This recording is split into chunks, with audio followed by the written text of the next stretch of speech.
സ്വാഗതം. അപ്പോൾ ഇന്ന് നമ്മൾ എടുക്കാൻ പോകുന്നത് നമ്മുടെ കഴിഞ്ഞ ക്ലാസ്സിലെ തുടർച്ചയായിട്ടുള്ള ഭാഗങ്ങളാണ്. നമുക്കറിയാം, നമ്മൾ 10ാം ക്ലാസ്സിലെ പീരിയോഡിക് ടേബിൾ ഇലക്ട്രോണിക് വിന്യാസവും എന്ന് പറഞ്ഞിട്ടുള്ള ചാപ്റ്ററാണ് കഴിഞ്ഞ ക്ലാസ്സിൽ എടുത്തത്. അപ്പോൾ അതിൻ്റെ പാർട്ട് 3 ആയിരിക്കും ഇന്ന് എടുക്കാനായിട്ട് ശ്രമിക്കാം. ഞാൻ മാക്സിമം ലെങ്ത് കുറച്ചാണ് വീഡിയോ എടുക്കാനായിട്ട് ശ്രമിക്കുന്നത്. നിങ്ങൾക്ക് പഠിക്കാൻ കുറച്ചുകൂടി എളുപ്പമാവട്ടെ എന്ന് ഓർത്തിട്ടാണ്. ഓക്കെ, അപ്പോൾ നമുക്ക് സ്റ്റാർട്ട് ചെയ്യാം. അപ്പോൾ ഇന്നലെ ഞാൻ പറഞ്ഞതിൽ പറയാൻ വിട്ടുപോയിട്ടുള്ള കുറച്ച് കാര്യങ്ങളുണ്ടായിരുന്നു. അതിൽ നിന്ന് തന്നെ നമുക്ക് സ്റ്റാർട്ട് ചെയ്യാം. ഇന്നലെ ഞാൻ പറഞ്ഞപ്പോൾ പറയാൻ വിട്ടുപോയിട്ടുള്ളൊരു കാര്യം എന്ന് പറഞ്ഞിട്ടുണ്ടെങ്കിൽ, നമ്മുടെ പീരിയോഡിക് ടേബിളിൽ നമുക്കറിയാം 118 മൂലകങ്ങളിലാണ് നമ്മുടെ പീരിയോഡിക് ടേബിളിൽ. അത്രയും തന്നെ ആറ്റോമിക് നമ്പർ ഉള്ള എലമെൻറ്റ്സ് ആണത് അല്ലേ.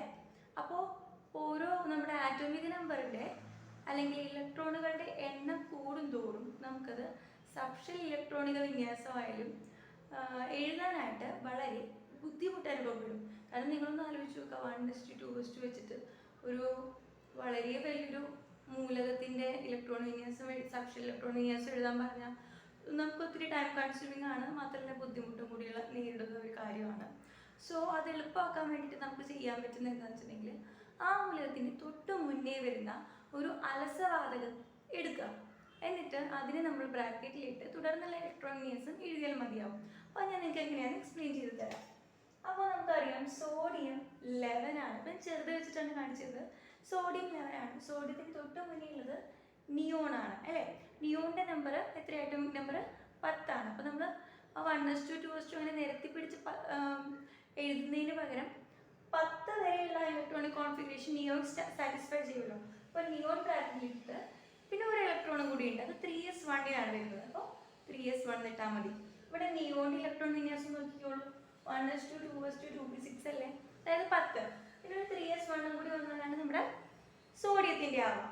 സോ നമ്മളിവിടെ ഇങ്ങനെ നിരത്തി പിടിച്ച് എഴുതുന്നതിന് പകരം ഇങ്ങനെ തന്നാലും നിങ്ങൾക്ക് അതിന് ആൻസർ സോഡിയം ആണെന്നുള്ളത് എഴുതാൻ പറ്റണം. ഇങ്ങനെ തരുമ്പോഴത്തേക്കും നമ്മൾ ആ അലസവാതകത്തിൻ്റെ ആറ്റോമിക് നമ്പർ നോക്കുക. എന്നിട്ട് പിന്നെ ബാക്കിയുള്ള ഇലക്ട്രോൺസ്, ആറ്റോമിക് നമ്പർ വെച്ചാൽ നമ്പർ ഓഫ് ഇലക്ട്രോൺസ് എത്രയാണെന്ന് നോക്കുക. പിന്നെ ബാക്കി വരുന്ന ഇലക്ട്രോൺസും കൂടി കൂട്ടി നോക്കുക. അപ്പോഴത്തേക്കും നമുക്കൊരു പെർട്ടിക്കുലർ നമ്പർ കിട്ടും. അത് ഇപ്പോൾ ഇവിടെ നമുക്ക് 11 കിട്ടിയേക്കുന്നത്. 11 റെപ്രസെൻറ്റ് ചെയ്യുന്നത് നമ്മുടെ സോഡിയമാണ്. ഓക്കെ, അതുപോലെ തന്നെയാണ് പൊട്ടാഷ്യം K19 അല്ലേ. K19 നമുക്ക് എന്താ 18 ആണ് ആർഗൺ. ആർഗൺ തൊട്ട് മുന്നേ എഴുതുക, എന്നിട്ട് 4s1 ഇട്ടാൽ പൊട്ടാഷ്യം ആയി. ഇപ്പം മെഗ്നീഷ്യം ആണെങ്കിലോ, മെഗ്നീഷ്യം എന്ന് പറയുമ്പോൾ 12 അല്ലേ. അപ്പോൾ നമ്മൾ മെഗ്നീഷ്യത്തിന് തൊട്ട് മുന്നേ വരുന്നതും ഈ പറഞ്ഞ 10 എന്ന് പറഞ്ഞിട്ടുള്ള നിയോൺ തന്നെയാണ്. അങ്ങനെ വരുമ്പോഴത്തേക്കും മെഗ്നീഷ്യത്തിന് 1 പോരാ അല്ലേ. 1 എഴുതിയാൽ 3s1 എഴുതിയാൽ അത് സോഡിയമാണ്. മെഗ്നീഷ്യത്തിന് എന്ന് പറയുമ്പോഴത്തേക്കും 11 അല്ല 12 ആണ്. അപ്പോൾ 3s2 വരും. 3s2 എന്ന് എഴുതിയാൽ സംഭവം മെഗ്നീഷ്യമായി. ഓക്കെ, ഇത്രയും സിമ്പിളായിട്ടുള്ള കാര്യങ്ങൾ ഓർത്ത് വെക്കാം. അപ്പോൾ ഇങ്ങനെ എക്സാമിന് ചോദിച്ചാലും ഏത് എലമെൻ്റ് ആണെന്നുള്ളത് നിങ്ങൾക്ക് എഴുതാനായിട്ട് പറ്റണം. ഓക്കെ, അപ്പോൾ അടുത്തതെന്ന് വെച്ചിട്ടുണ്ടെങ്കിൽ ഞാൻ ഡി ബ്ലോക്കിൻ്റെ ചില പ്രത്യേക തരം സ്വഭാവമാണ് പറയാനായിട്ട് പോകുന്നത്. ഡി ബ്ലോക്ക് എന്ന് പറയുമ്പോഴത്തേക്കും ഡി ബ്ലോക്കിൽ ഇലക്ട്രോൺ വിന്യാസത്തിൽ നമ്മൾ എടുക്കുകയാണെന്നുണ്ടെങ്കിൽ ഡി ബ്ലോക്കിൽ ഒരു കോൺഫിഗറേഷൻ ഉണ്ട്. അതായത് ഡി ഫുള്ളി ഫിൽഡ് ആയിട്ടുള്ള സ്റ്റേറ്റ്, അതായത് 10. നമുക്കറിയാം ഡിയിൽ മാക്സിമം 10 ഇലക്ട്രോൺസേ ആവാവൂ അല്ലേ. ആ ഒരു ഇലക്ട്രോണിക് സ്റ്റേറ്റും പിന്നെ അതുപോലെ തന്നെ D5, അതായത് 10ൻ്റെ പകുതി, ആ 2 ഇലക്ട്രോണിക് സ്റ്റേറ്റുകളുമായിരിക്കും കൂടുതൽ സ്റ്റേബിൾ. ഏത് കേസിൽ? ഡി ബ്ലോക്കിൻ്റെ മൂലകങ്ങളുടെ കാര്യത്തിൽ. അപ്പോൾ അതുകൊണ്ട് തന്നെ നമ്മുടെ ക്രോമിയം, കോപ്പർ തുടങ്ങിയ എലമെൻസിൽ നമുക്ക് ചെറിയ ചില ഇലക്ട്രോൺസിൻ്റെ അഴിച്ചുപണികളൊക്കെ വേണ്ടി വരും. അപ്പോൾ ആ അഴിച്ചുപണികൾ എന്താണെന്ന് നമുക്ക് നോക്കാം. അപ്പോൾ നമുക്കറിയാം ക്രോമിയം 24 ആണ്. അപ്പോൾ നമ്മളെങ്ങനെ എഴുതിയാൽ 1s2 2s2 2p6 3s2 3p6. പിന്നെ ഏതൊരാളും നമ്മൾ എനർജി നമ്മൾ ഇന്നലെ പഠിച്ചപ്പോൾ പറഞ്ഞു 3p കഴിഞ്ഞാൽ 4s ആണ് വരുന്നത്. 4sൽ അങ്ങോട്ട് 2 കൊടുക്കും, ബാക്കിയുള്ള 3d 4 അങ്ങോട്ട് കൊടുക്കും. അതാണ് നമ്മൾ ചെയ്യാനായിട്ട് ശ്രമിക്കാറ്. പക്ഷേ ഇവിടെ ഒരു പ്രശ്നമുണ്ട്. ഞാൻ പറഞ്ഞു ഈ ഡി ബ്ലോക്കിനെ സംബന്ധിച്ച് ഫുള്ളി ഫിൽഡ് അല്ലെങ്കിൽ ഹാഫ് ഫിൽഡ് ആയിട്ടുള്ള ഇലക്ട്രോണിക് കോൺഫിഗറേഷൻ ആണ് കൂടുതൽ സ്റ്റേബിൾ. അപ്പോൾ ഇവിടെ 4 വരെ വന്നല്ലോ ഡി ബ്ലോക്ക്. അപ്പോൾ 4 വരെ വന്ന സ്ഥിതിക്ക് ഒരു ഒന്നും കൂടി കിട്ടിയ ഡി ബ്ലോക്കിന് ആ ഒരു സ്റ്റെബിലിറ്റി അല്ലെങ്കിൽ ആ സ്ഥിരത കൈവരിക്കാനായിട്ട് പറ്റത്തില്ല. അപ്പോൾ ഡി ബ്ലോക്ക് എന്താ ചെയ്യുക? ഈ എന്താ ഈ ഫോറസിൽ നിന്നും ഈ 2-ലെ ഒരു ഇലക്ട്രോൺ 3d4 എന്നുള്ളത് വാങ്ങിച്ചിട്ട് d5 എന്ന് പറഞ്ഞ ഇലക്ട്രോണിക് കോൺഫിഗറേഷൻ ആവും. നിങ്ങൾ തമ്മിൽ കണ്ടിട്ടുണ്ടാവും അല്ലേ, നമ്മുടെ പോഞ്ഞിക്കര വേസ്റ്റ് വരുന്ന മദ്യമൊക്കെ ഇതിനകത്ത് ഒഴിച്ചു. അത് തന്നെയാണ് നമ്മുടെ ഡി ബ്ലോക്ക് ചെയ്യുന്നത്. ഡി ബ്ലോക്ക് നമ്മുടെ ഫുള്ളും ഹാഫും ഉണ്ടെങ്കിലേ ഡി ബ്ലോക്കിന് എന്താവുള്ളൂ, ഡി ബ്ലോക്ക് ആ ഒരു സ്ഥിരത കൈവരിക്കാനായിട്ട് സാധിക്കത്തുള്ളൂ. അപ്പോൾ ഈ ഫോറസ് 2-ന് പകരം ഇവിടെ എന്ത് വരും, 3d5 വന്നിട്ട് ബാക്കിയുള്ള ഒരു 1 ഇലക്ട്രോൺ ആയിരിക്കും ഫോറസിൽ വരിക. ഓക്കെ, ഇതെന്ന് പറഞ്ഞിട്ടുണ്ടെങ്കിൽ നിങ്ങൾ മെയിനായിട്ട് ക്രോമിയത്തിൻ്റെയും കോപ്പറിൻ്റെയും മാത്രമേ ഇപ്പോൾ പഠിച്ചു വെച്ചാൽ മതി. അതിൻ്റെ ഹയർ ആയിട്ടുള്ള കാര്യങ്ങൾ നിങ്ങൾ പറയേണ്ട കാര്യങ്ങളില്ല. അപ്പോൾ അടുത്തെന്ന് വെച്ചിട്ടുണ്ടെങ്കിൽ കോപ്പർ നമുക്കറിയാം 29 ആണ്. 1s2 2s2 2p6 3s1, പിന്നെ നമ്മൾ 3p6, പിന്നെ 4s2 3d9 അല്ലേ, അങ്ങനെ എഴുതാൻ ശ്രമിക്കുക. അത് ഇത്രയും പറയുമ്പോഴത്തേക്കും 2 2 6 എത്രയായി, 10 ആയി. പിന്നെ 2 6 എന്ന് പറയുമ്പോഴത്തേക്കും 18 ആയി. 18 പിന്നെ നമ്മൾ 2s കൊടുക്കും അല്ലേ, 20 പിന്നെ 29 9 29 അങ്ങനെ നമ്മൾ ട്രൈ ചെയ്യാം. പക്ഷെ ഇവിടെയും എന്താ, D10 ആണ് കൂടുതൽ സ്റ്റേബിൾ. അപ്പോൾ ഈ 3d പോയിട്ട് ഫോറസിനോട് പറയും വേസ്റ്റ് വരുന്ന ഇലക്ട്രോൺ എനിക്ക് തരുമോന്ന് ചോദിക്കും. അപ്പം അങ്ങനെ ഡിക്ക് ഫോറസിൽ നിന്ന് ഒരു ഇലക്ട്രോൺ കടം മേടിച്ചിട്ട് D10 4s1 എന്നുള്ള കോൺഫിഗറേഷനിൽ എത്താം. അപ്പോൾ ഈ ഒരു കോൺഫിഗറേഷൻ ലാസ്റ്റ് 4s2 3d9 പകരം 3d10 4s1 എന്നിട്ടുള്ള കോൺഫിഗറേഷൻ ആണ് കോപ്പറിനെ സംബന്ധിച്ച് കറക്റ്റ്.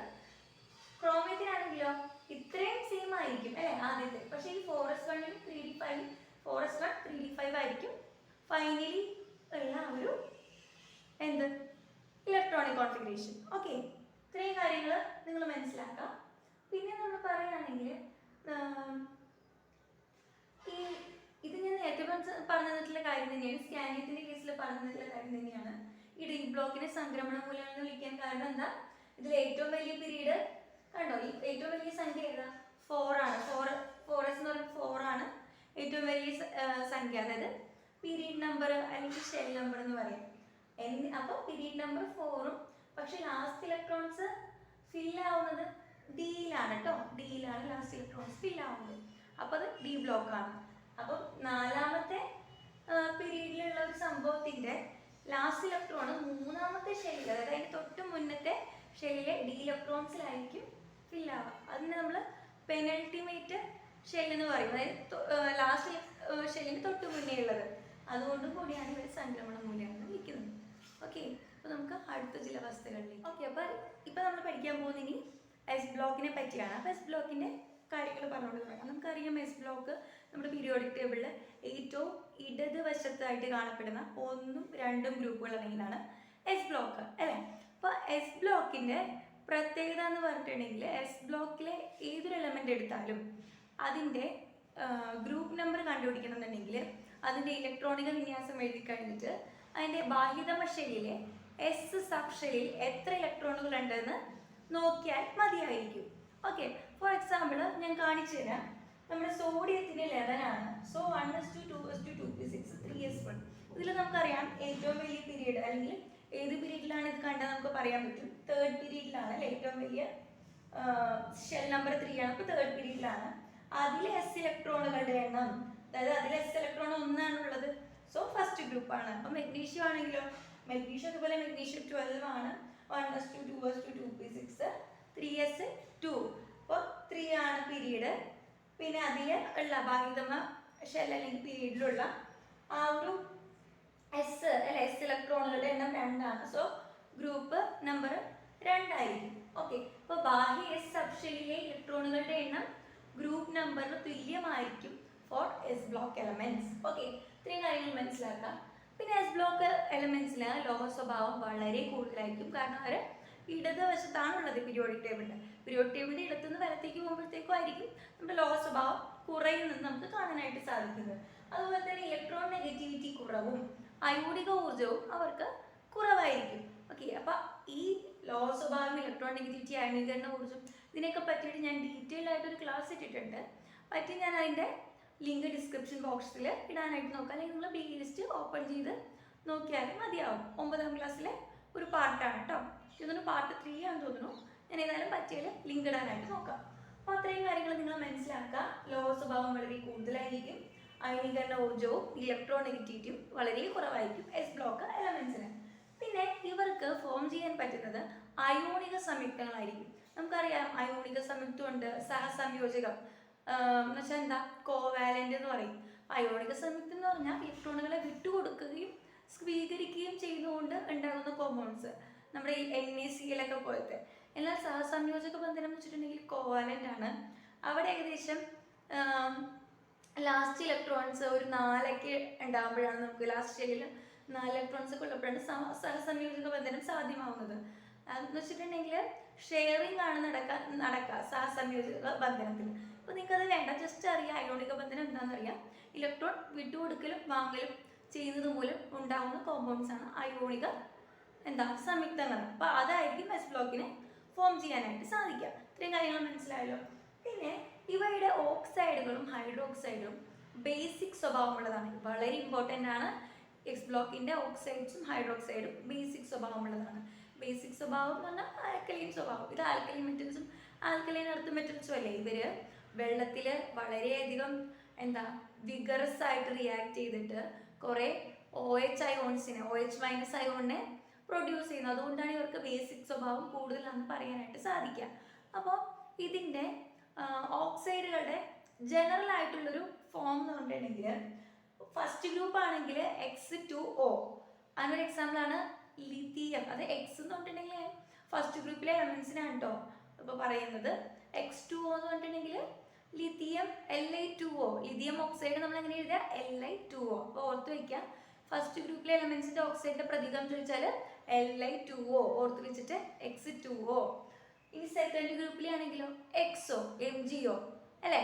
MgO മെഗ്നീഷ്യം ഓക്സൈഡ് വെറുതെ MgO അത്രയേ ഉള്ളൂ മെഗ്നീഷ്യം ഓക്സൈഡ്. മറ്റേത് Li2O ആണ്, ഇത് Mg2O. അപ്പോൾ അതിൻ്റെ ബാക്കിയുള്ള എലമെന്റ്സ് ഏതെടുത്താലും ഇപ്പോൾ സോഡിയത്തിൻ്റെ ഓക്സൈഡ് ആണെങ്കിൽ Na2O ആയിരിക്കും അല്ലേ. കാൽഷ്യത്തിൻ്റെ ആണെങ്കിലോ CaO, കാൽഷ്യം ഓക്സൈഡ് CaO, അത്രയും അങ്ങനെയൊക്കെയാണ് വരിക. അപ്പോൾ ജനറൽ ഫോമിലാണ് എഴുതിയിരിക്കുന്നത്. ഫസ്റ്റ് ഗ്രൂപ്പിൻ്റെ X2Oയും സെക്കൻഡ് ഗ്രൂപ്പിൻ്റെ XOയും. ഓക്കെ. അതുപോലെ തന്നെ ഹൈഡ്രോക്സൈഡ് ഫസ്റ്റ് ഗ്രൂപ്പിൻ്റെ XOH, LiOH, XOH, LiOH, NaOH അല്ലേ. NaOH ഓർത്താൽ മതി. അതുപോലെ തന്നെ സെക്കൻഡ് ഗ്രൂപ്പിനെ ആണെങ്കിൽ MgOH ട്വൈസ്, CaOH ട്വൈസ്.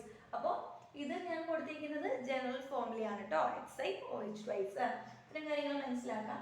പിന്നെ നമ്മൾ ഈ എസ് ബ്ലോക്ക് എലമെന്റ്സ് എന്ന് പറഞ്ഞിട്ടുണ്ടെങ്കിൽ അവർ റിയാക്ഷനിൽ ഏർപ്പെടുമ്പോഴത്തേക്കും ഫസ്റ്റ് ഗ്രൂപ്പ് ആണെങ്കിൽ 1 ഇലക്ട്രോൺ വിട്ടു കൊടുക്കും, സെക്കൻഡ് ഗ്രൂപ്പ് ആണെങ്കിൽ 2 ഇലക്ട്രോൺ വിട്ടു കൊടുക്കും. ഇപ്പോൾ ഫസ്റ്റ് ഗ്രൂപ്പ് 1 ഇലക്ട്രോൺ വിട്ടു കൊടുക്കുന്നു എന്ന് പറയുമ്പോഴത്തേക്കും നമുക്കറിയാം നമ്മുടെ ബാലൻസി എന്ന് പറഞ്ഞിട്ടുണ്ടെങ്കിൽ എത്ര ഇലക്ട്രോൺ ആണോ നമ്മളൊരു പുതിയ കോമ്പൗണ്ട് ഫോം ചെയ്യാൻ എത്ര ഇലക്ട്രോൺ ആണോ വിട്ടു കൊടുക്കുന്നത് അല്ലെങ്കിൽ മേടിക്കുന്നത്, അതാണ് ആ ഒരു പെർട്ടിക്കുലർ എലമെൻറ്റിൻ്റെ ബാലൻസി.